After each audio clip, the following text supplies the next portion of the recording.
На странность фотографий, датируемых середины XIX века, не так давно обратили внимание альтернативные историки. Странность заключается в том, что в это время очень большой объем снимков в разных городах, которые похожи тем, что на них нет людей или мало людей. Все эти снимки сделаны в городах Российской империи. Если на фотографиях Парижа или Лондона того периода течет жизнь, есть люди и признаки присутствия людей, дым, лавки, магазины, шторки, люди на балконах, цветы, то в Москве и Санкт-Петербурге и других городах империи пусто.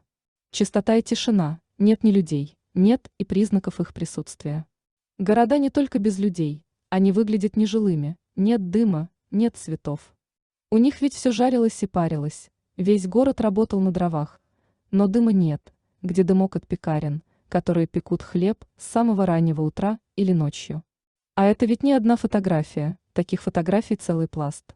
А прислуга должна начинать готовить завтрак утром, не может же все города спать ночью, не оставляя никаких признаков жизни. Если посмотреть на фотографии уже ближе к XIX веку, то там признаков жизни будет хоть отбавляй, города живут, там собаки, кошки, дым, там по фотографии видно, что город жилой. Версия альтернативщиков такая: в этот период по каким-то причинам люди города оставили, и лишь потом пришли заново, после 1860-х года, потом уже появляются соответственные фотографии, на которых кипит жизнь. Альтернативные историки используют этот факт, который подтверждает их версию о том, что историю тщательно почистили и какое-то серьезное событие из истории убрали. Еще одной невероятной странностью является то, что фотографии сделаны с высоты птичьего полета. Кто и откуда это все фотографировал? Дронов не было, откуда эти снимки? Но вернемся к пустым городам и к тому, как объясняет эту странность официальная история. От них есть несколько точек зрения, они и мне на ум сразу пришли тоже. Одна из них такая: снимали рано утром или снимали ночью. Но есть фото, которые снимали явно днем, тут обратите внимание на тень. Профессионалы не смогут спутать время снимка, они точно могут определить, снимок сделан ночью или днем. Если ночная съемка, то при малой выдержке будут смазаны детали, при большой будет тень от луны смазана. Еще одно возражение: снимки сделаны, когда люди на работе. Но не все женщины работают, некоторые сидят с детьми, кому-то наверняка надо сходить за покупками, например, прислуге. И здесь можно подметить еще одну странность. На фотографиях встречаются одинокие фигуры, эти люди мужчины. И самая распространенная версия про огромную выдержку фототехники того времени: движущиеся объекты размазываются. Выдержка составляет от 10 минут до нескольких часов, кроме отсутствия на фотографиях людей. На них еще и очень молодая растительность, кусты и молодые, не так давно посаженные деревья. Фотографии Гофмана, города Иркутска, можно проследить, как города заселялись. 1850 год. Нет людей. Одинокая повозка. 1860 год. Несколько десятков людей, плохо одетые, появляются молодые сосны, которым около 5 лет. Разрастаются кусты черемушника. Со временем растет количество народа и растительности становится больше. Если верить альтернативным историкам, то города восстанавливали после чего-то. До этого они стояли пустые, в них даже не было деревьев. Потом потихоньку города стали заселяться. И самое неприятное здесь то, что небольшие группы стали приходить в города, то есть это не те люди, которые жили здесь раньше и вернулись обратно. Потому что они вернулись бы все восстанавливать место, где жили раньше. Это очевидно, кто-то новый пришел на место пустующих городов без людей. Загадка не только в том, что на фотографиях нет людей или людей мало, но и города выглядят нежилыми, нет ни телег, ни лошадей, ни бочек, ни лавочек торговцев. В городе, где все на дровах и угле, нет ни одного дымка. Где дымящие кузни, где мануфактуры, куда делись хлебопекарни, а ведь они пекут хлеб по ночам и рано утром. Где дымы из труб в домах, ведь там кухни должны готовить завтрак своим хозяевам. Вы посмотрите на фотографии городов попозже, где-то в 1900-х годах. Города просто тонут в дыму и копоти. Нет собак и кошек и птиц, матрица какая-то в 1860-е годы по всей России. Больше всего удивляет то, что фото были сделаны как минимум с высоты птичьего полета. Конечно, на этот счет есть несколько официальных объяснений, что снимали, например, в 5 утра, все спят. Но вот эту фотографию сделали явно днем, обратите внимание на тень. Возможно, города восстанавливали, приводили в порядок. Возникло ощущение, что небольшие группы людей пришли в города. И как будто город стоял до этого пустой. Самое страшное, восстановили их после чего-то для их дальнейшего заселения. Но вот если бы люди сами для себя восстанавливали города, где жили раньше, то людей было бы гораздо больше, а тут пару человек и все. С помощью камер обскур в России, например, в XVIII веке были документально зарисованы виды Петербурга, Петергофа, Кронштадта. То была фотография до фотографии, труд рисовальщика предельно упростился.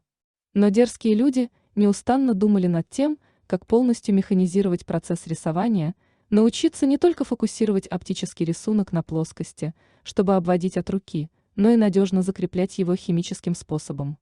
Такую возможность наука предоставила в первой трети прошлого века. В 1818 году русский ученый Х. Гродгус указал на связь фотохимического превращения в веществах с поглощением света. Вскоре ту же особенность установили английский ученый Д. Гершель и американский химик Д. Дрейпер. Так был открыт основной закон фотохимии. Это дало толчок к целенаправленным поискам закрепления светового изображения. Картинки Монферрана, на которых он изобразил мужичков, одетых в рубище и лаптя, которые простой мускульной силой перемещают по поверхности, иногда в гору, 600-тонную конусную колонну, загружают ее на баркас. Плывут по Финскому заливу, глубина которого меньше 1 метра, выгружают руками, и также руками при помощи воротов устанавливают на пьедестал высотой несколько метров за 1 час 45 минут, вызывают лишь улыбку. Киборги, не иначе, невольно напрашивается вывод о. Здравствуйте, и это один из голосов, который вы можете использовать для озвучивания вашего текста. Текст будет произнесен так, как я его читаю. Вы можете менять ударение знаком плюс, например, хлопок в ладоши или белый хлопок. Также вы можете выбрать премиальный голос для озвучивания текста. Обратите внимание, что максимальное количество символов 20 тысяч. Более высоком техническом уровне строителей 17 и более ранних веков. Но возникает вопрос, а куда, собственно, подевалась вся производственная база древних строителей, если таковая была? Где инфраструктура? И долгое время этот вопрос загонял в угол любого человека, прерывая логическую цепочку размышлений. Алексей Кунгуров говорит о том, что примерно с 14-15 веков на нашей планете идет термоядерная война, лишь изредка прерываясь на короткие промежутки времени. Поэтому экспозиция не является причиной исчезновения людей. А считать, что по приказу фотографа опустели железнодорожные станции, ключевые административные здания и сооружения, связанные с религией. Звучит как желание натянуть сову на глобус в попытках рационально объяснить полное отсутствие населения в огромном городе. Объяснение отсутствия людей, полного отсутствия, на улицах, тем, что фото сделано ранним утром, также несостоятельно. Тени отвергают возможность белой ночи и раннего утра. Население Санкт-Петербурга в 1870 году должно было составлять 682 300 человек. Мы не видим ни одного из них.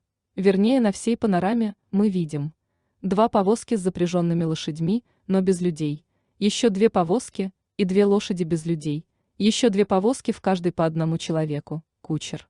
И 1 человек, задумчиво стоящий у одного из зданий. Итого из населения в 682 300 человек на панорамной фотографии мы нашли 3 живых человек и 6 лошадей. Улицы чистые, растительность скудная, ни бродячих животных, ни случайной бумажки на земле, нет никаких признаков жизни, город выглядит мертвым. Санкт-Петербург в 1861 году выглядит так же, как Москва в 1867 году, города-призраки без населения, или вернее города, полностью обустроенные и готовые к заселению, где все люди. В 1864 году в пределах городской черты проживало 364 тысячи москвичей. В 1871 году население Москвы составляла 602 тысячи человек. Где эти сотни тысяч людей в 1867 году? Где повозки, телеги, лошади, тележки, торговцы, жители, кошки и собаки, женщины, мужчины и господа, солдаты и офицеры, где они все? На снимках нет ни людей, ни намека на их присутствие. Нет даже дыма ни из одной многочисленной трубы на крышах. Никто не топит камин, печь, не печет хлеб, не варит еду, не работают заводы и фабрики. Город совершенно мертв. Я знаю, что мне на это возразят. Выдержка была слишком медленной, и, следовательно, ни один объект, который двигался, не отображался, или только в виде размытия. Я это знаю, я разбираюсь в фотографии. На снимках можно найти силуэты нескольких повозок, только силуэты без точной формы, лошадей и так далее. Предположим, эти 3 на всю Москву повозки двигались, а где остальные десятки тысяч телег? Повозок, экипажей, не только двигавшихся, но и стоявших по всему городу неподвижно. Можно разглядеть несколько человек, стоящих на дамбе, и одного, который ходит по пересохшему руслу реки под дамбой. Можно различить несколько силуэтов в городе, в разных местах, но где все остальные сотни тысяч людей? Город, в котором живут сотни тысяч людей, не может выглядеть так, где они все. На весь город я нашел всего 3 вывески. В Москве, наполненной торговыми рядами, сотнями различных банков и магазинов, учреждений и театров, всего 3 вывески. Создается впечатление, что когда делали эту панораму, город достраивался в плане зданий, на снимках видны несколько зданий, у которых еще нет крыш. Но еще не готовы вывески и так далее. Пусть в этом городе призраки, на фото мы насчитаем 100 силуэтов людей и повозок, где все остальные сотни тысяч людей и повозок. У воды днем всегда много людей. Вы видите тысячи или хотя бы сотни людей. Подведем некоторые итоги. В 1812 году Москва якобы полностью сгорела из-за вторжения Наполеона. Сгорела, а жителей В. 1813 стало еще больше, чем было, где они жили, непонятно.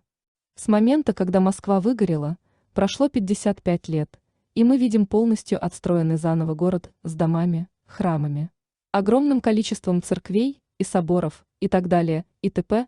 6003 лет, срок большой, но достаточно ли для такого объема строительства с нуля? И самый главный вопрос – почему Москва пустой и безжизненный город без людей? Мы знаем, в 1864 году в пределах городской черты проживало 364 тысячи москвичей. В 1871 году население Москвы составляло 602 тысячи человек. Если в 1864 году в Москве проживало 364 000 людей, то где они все исчезли в 1867 году? И откуда в Москве в 1871 году вдруг и сразу появилось 602 тысячи человек? Город-призрак, созданный на месте Москвы, полностью подготовленный для заселения 600 тысяч человек. Кем? Откуда они, эти люди, были сюда переселены и, главное, кем?